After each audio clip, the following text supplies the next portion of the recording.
También es un gusto. Elin viene del laboratorio de Cristina Marino, hizo su doctorado con Cristina Marino.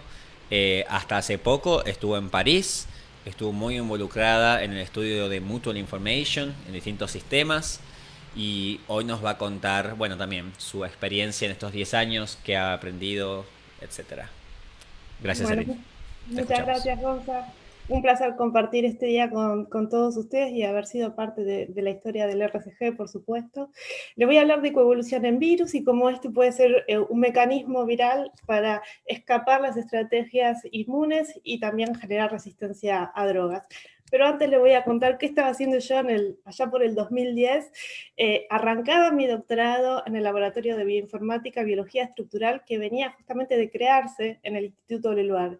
Mi directora fue Cristina Marino y tenía como codirector a Morten. Fue realmente un placer trabajar con ellos y este era todo el laboratorio. O sea, nosotros tres realmente éramos los que arrancábamos y yo era su primera estudiante de doctorado. Como siempre uno tiene un plan, pero la vida a veces no es tan sencillo. En mi caso también el problema fue el financiamiento. No llegué a tiempo para presentarme a beca de CONICET, entonces empecé con una beca de un año en la Fundación Lonsberg y me dijeron, bueno, tenés que publicar en tu primer año de doctorado, lo cual no es nada fácil, y con eso nos vamos a asegurar que después vas a poder presentarte a CONICET y obtener la beca. Dije, bueno, ok, me puse a trabajar duro, lo pude hacer, lo pudimos hacer juntos, pedí la beca CONICET, pero finalmente no me la otorgaron. Y la verdad es que en esa instancia no importaba la cantidad de publicaciones. Y esto es algo de lo que puede pasar, sobre todo cuando uno empieza con investigadores jóvenes o que no tienen tanta experiencia. Por supuesto que hay otros lados que son muy positivos, que yo tenía a mis directores todo el tiempo conmigo, podía aprender todos los días de ellos y avanzaba muy rápido, pero bueno, no estar tan metido en el sistema por ahí lleva a este tipo de cosas. Pero de todas maneras, conseguí hacer una estancia en Barcelona por 6 meses, otros 6 meses me vine a Francia con una beca de Erasmus Mundus, y la verdad que ni siquiera hubiera intentado obtener estas becas si no fuera porque no obtuve la primera beca de CONICET, y luego de un año pedí la beca de finalización de CONICET ya con algunas publicaciones y todo eso. Entonces finalmente fueron 2 años de financiamientos medios improvisados y 2 años de CONICET. Sin embargo, permitirme ir al exterior fue muy importante para mí porque de hecho todavía sigo colaborando con la gente que conocí en esa instancia. Un resumen de mi carrera fue arrancar en el doctorado estudiando coevolución para predecir sitios que eran funcionalmente importantes en proteínas. Luego hice coevolución en la interacción entre proteína y proteína, también con Cris en el Instituto Leluar. Ahí, en realidad, cuando terminé mi doctorado, tenía un poco de ganas de irme al exterior y presentar mi candidatura a un solo laboratorio que yo sabía que estaban interesados exactamente en el mismo tema que yo, que era coevolución de proteínas. Y en ese momento finalmente eligieron a otro candidato.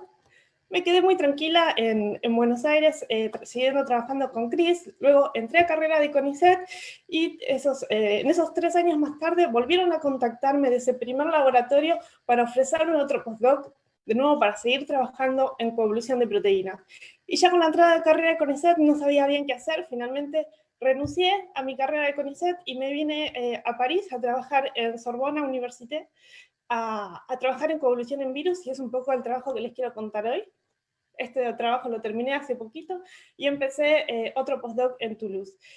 Al contrario quizás de lo que contaba Gonza, siempre que presenté mis candidaturas fueron muy bien seleccionadas a un laboratorio muy específico, y en el caso del segundo postdoc, el tercer postdoc en Toulouse también fue así. Solo contacté un laboratorio y como es un tema muy específico y como verán siempre estudié coevolución, coevolución y coevolución, eh, siempre he tenido la suerte de candidatear en esos laboratorios y que me han llamado sin más problemas.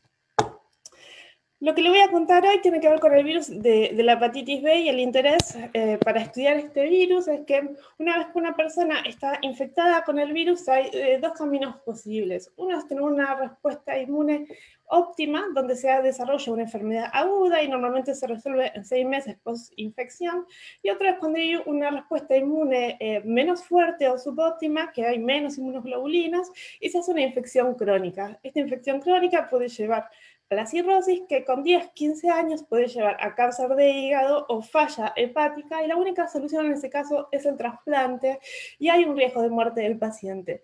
La infección con hepatitis B es la responsable de 1 millón de muertes al año en todo el mundo. Y lo más riesgoso es la infección crónica, y tiene que ver con la edad del paciente, cuando contrae la infección. En el caso de los bebés, el 90% de los bebés desarrollan una infección crónica. En el caso de los niños, el 50%, y en adultos solamente 10%. Y uno de los mayores problemas es que hay lugares o zonas del mundo donde esto es endémico, y la mayor vía de transmisión es de la madre enferma a su hijo. Por lo tanto, se infectan muy de bebés, muy recientemente, y eso hace que después de 10 o 15 años ya empiezan a tener falla hepática o cáncer de hígado. Y son gente muy joven. Esta es una enfermedad que no tiene cura, pero que se puede tratar. La manera de tratarlo es con 5 drogas que están actualmente aprobadas por la FDA, que son análogos de nucleótidos o nucleósidos. Y lo que hacen es bloquear la polimerasa. Esto es un fold muy típico, se llama right hand fold de la polimerasa, donde tenemos esas 3 partecitas, que sería como el pulgar, la palma de la mano y los deditos, y el lugar de interacción es justo en el centro de la palma de la mano. Y lo que pasa con esto es que a veces hay mutaciones justo en el centro en el sitio de unión de la droga, que hace que la droga ya no pueda unirse a la polimerasa y el virus se torna resistente. ¿Por qué es interesante esto? Bueno, en principio hay una mutación primaria que hace que la droga ya no pueda interaccionar con la polimerasa, y la polimerasa lo que hace es trabajar de una manera muy lenta, porque realmente no es eficaz. Hasta que hay una segunda mutación que se llama mutación compensatoria, que mejora el fitness de la polimerasa y permite al virus replicarse.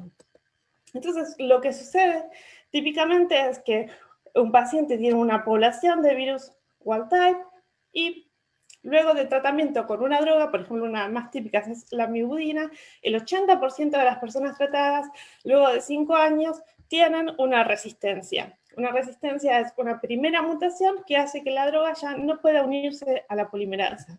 Luego de un tiempo puede adquirir la segunda mutación, que compensa esa falla en la capacidad de replicación, y se manifiesta porque hay mucha replicación viral. Y ahí médicamente hay que suspender el tratamiento, tratar de recuperar la población wild type del virus y recomenzar con una droga diferente. El problema es que estas mutaciones se van acumulando, y también hay lo que se llama resistencia cruzada. Quizás para la segunda droga simplemente hace falta una sola mutación para hacerse resistente. Entonces, entender cómo están relacionadas estas mutaciones permite diseñar cuál es la mejor estrategia, cuál es la mejor combinación de drogas a utilizar en cada uno de los casos.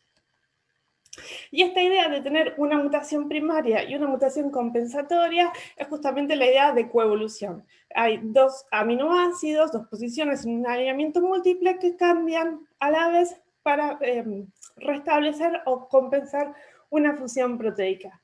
Y hay muchos algoritmos para detectar coevolución, pero uno de los problemas en los virus es que las secuencias son altamente conservadas, y no había ningún algoritmo capaz de detectar este tipo de posiciones coevolucionadas en virus. Para que se den una idea, el dominio de interés de la polimerasa del virus de hepatitis B tiene el 84% de las posiciones una conservación mayor o igual al 99%, o sea, son entre 99 y 100% idénticas. Y no había ningún algoritmo capaz de detectar coevolución en estos casos. Entonces lo que hicimos fue, bueno, hacer toda una estrategia para tratar de detectarla, y la idea de la coevolución, o uno de los grandes problemas para detectar coevolución es tratar de distinguir cuándo uno puede detectar esa covariación de aminoácidos en un lineamiento y estar seguros que es la coevolución y que eso no viene solamente por azar o por la historia filogenética de las proteínas. ¿Por qué? Por ejemplo, si tenemos esas dos posiciones y pensamos que se pueden explicar por dos mutaciones simples dentro de la filogenia de una proteína, esto da un patrón que se parece a la coevolución, pero no es realmente coevolución. El caso que nosotros hablamos de coevolución es cuando dos posiciones hay una doble mutación, ¿sí? Dos posiciones tienen que cambiar a la vez justamente para poder compensarse.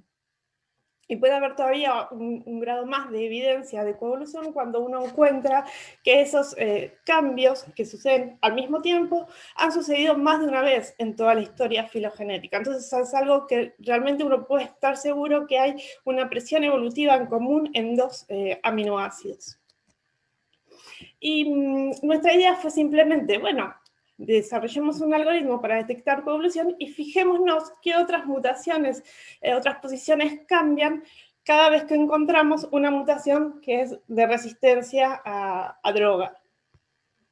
Porque hasta ese momento solo se había estudiado una partecita de la proteína, que es el dominio retrotranscriptasa de la polimerasa y no la polimerasa completa. Básicamente nuestra estrategia fue hacer filogenia, tomar un árbol, ir cortándolo en pedacitos en todos los nodos internos. A partir de cada corte nos quedamos con el alineamiento y detectamos en cada uno de esos subalineamientos las posiciones que cambian al mismo tiempo. Después de hacer todo eso, igual, bueno, el algoritmo es un poco más complejo, ¿no? Pero se hace una matriz de coevolución simplemente viendo qué pares de columnas cambian al mismo tiempo, hay un algoritmo de clustering, y luego hay todo un post-procesamiento para reducir la redundancia de clústeres que se encuentran varias veces, simplemente por esta estrategia iterativa, y ver cuál elegir en el caso que sean clústeres similares.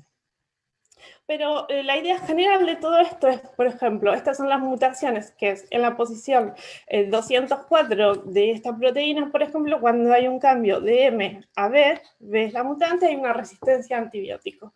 Entonces se sabía a la droga. Entonces sabía, por ejemplo, que hay una mutación que se necesita para compensar la procesividad de la polimerasa, y había otra posición, otra mutación que también iba junta con ella. Y la que estaba en azul, por ejemplo, nunca se había detectado. Y hacer este estudio nos permitió, para los diferentes genotipos, ir detectando mutaciones que coevolucionan, que cambian al mismo tiempo que mutaciones conocidas que otorgan resistencia. Entonces, básicamente lo que había previamente era que se sabía que había covariación, pero en datos muy limitados, porque a veces eran datos que venían de un hospital en particular y entonces hacía un pequeño análisis bioinformático y veían que había una covariación, pero esos análisis estaban limitados en que solo trataban el genotipo, porque ese genotipo es de una región, o una droga en particular, porque tenían a esos pacientes, o una área geográfica determinada, y no eran comparables los resultados de los diferentes estudios. Y después había cierta discrepancia también en qué eran, cuál era la definición que se tomaban entre mutaciones de resistencia y no. Y lo que nosotros vinimos a aportar con este trabajo es ofrecer una medida, un número de coevolución, poder dar este número y que la coevolución sea comparada en diferentes genotipos, con diferentes drogas. A la vez identificamos nuevas posiciones que pueden estar implicadas en la resistencia a droga. Y yo creo que lo más importante es haber hecho un software, un algoritmo para la detección de la coevolución en secuencias muy conservadas, que eso no estaba. Todo esto está disponible online y fue publicado a principios de este año. Y otra característica interesante de este virus, acá les muestro el genoma, es que el ORF-P es el de la polimerasa, que ocupa prácticamente todo el genoma. Y lo que se ve en verde es la proteína de superficie, que está completamente overlapeada adentro de la polimerasa, están completamente solapadas. Entonces, cualquier mutación dentro de la polimerasa potencialmente podría afectar también a la proteína de superficie. ¿Y por qué nos interesa eso? Bueno, porque justamente en este caso, en la polimerasa, es la que se usa para para hacer los targets a las drogas, y la proteína de superficie es la que es reconocida por los anticuerpos. Y son los anticuerpos que se usan para saber si una persona está infectada o no con el virus, y también por los anticuerpos generados a partir de la vacuna. Entonces, mutaciones en la proteína de superficie generan variantes del virus que pueden escapar a la inmunidad que viene dada por la vacuna, y también a la detección del virus. O sea, te da un falso negativo el test serológico, porque pensás que la proteína no está ahí, pero en realidad está, simplemente que la partecita que tiene que ser reconocida por los anticuerpos había mutado. Y esto es un tema bastante delicado, sobre todo si uno piensa, por ejemplo, en donación de sangre. Se suele hacer este test porque las personas pueden estar infectadas de manera crónica sin ningún síntoma. Entonces la persona en principio no sabe que está infectada, y si a la vez el test que se hace da negativo, esto suma un riesgo que alguna persona podría contraer una infección simplemente a partir de recibir sangre infectada. Y cuando uno trata los diferentes tipos de solapamientos que puede haber en el virus, y esto es algo general, yo lo muestro en el caso de hepatitis B, pero sucede muchísimo en virus, de tener varias proteínas solapadas adentro de una misma cadena de ADN o ARN, hay varias posibilidades.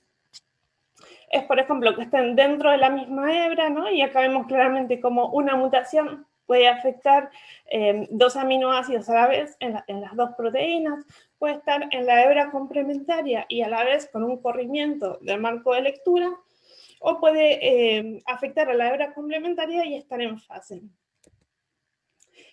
Quedan 5 minutos. Bueno, ya voy redondeando, gracias, Gonzalo. ¿Y esto cómo afecta la coevolución? Bueno, es que, por ejemplo, el cambio dentro de una proteína podría no producir ningún cambio en otra, o producir cambio en dos posiciones que están juntitas dentro del MCA, y llevar a lo que llamamos macro-red coevolution, la coevolución que se ve reflejada en las dos proteínas al mismo tiempo. Desarrollamos esta estrategia, hicimos un servidor web para poder calcularla, y acá les muestro, por ejemplo, el ejemplo que les mostraba antes, donde tenemos una mutación en la polimerasa que genera resistencia a droga en el tratamiento, que por ese cambio en la secuencia de ADN lleva a una mutación en la proteína de la superficie también, que se sabe que evade el sistema inmune. Básicamente son dos maneras distintas de generar el mismo tipo de problema, que es que la persona tenga una alta carga viral.